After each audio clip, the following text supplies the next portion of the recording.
Hello नमस्कार। आप देख रहे हैं मिथिलांचल न्यूज 21। आज हम बात कर रहे हैं साइबर क्राइम के बारे में। आज के दौर में हम साइबर क्राइम जैसे शब्द हम अक्सर सुनते रहते हैं, लेकिन कईयों को साइबर क्राइम क्या है, साइबर क्राइम से हम कैसे बचें, ये जानकारी नहीं है। सबसे पहले हम बात करते हैं, अगर देखा जाए तो आज के दौर में साइबर सिक्योरिटी ज़्यादा ज़रूरी है, क्योंकि आजकल इंटरनेट टेक्नोलॉजी का यूज ज़्यादा बढ़ चुका है और यूजर अपना पर्सनल डाटा कई तरह के डिवाइसेस, सॉफ्टवेयर, अलग अलग नेटवर्क के माध्यम से शेयर करते हैं।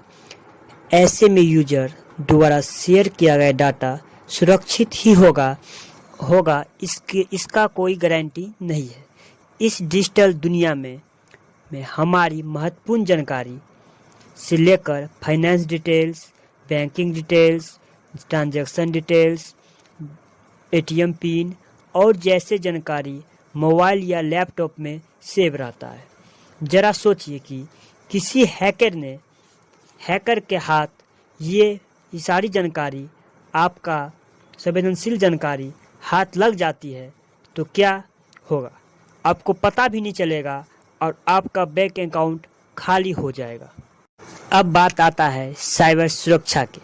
तो इंटरनेट से जुड़े सिस्टम के लिए एक सुरक्षा होती है।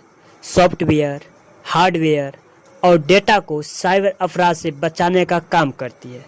आसान शब्द में कहे तो साइबर सुरक्षा सिस्टम हमारे डिवाइस से जुड़े नेटवर्क और प्रोग्राम को हैकर या डिजिटल हमले से बचाने तथा डेटा को सुरक्षित रखने का काम करता है।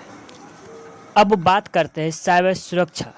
तो साइबर सुरक्षा मुख्यतः रूप से 3 प्रकार के होते हैं।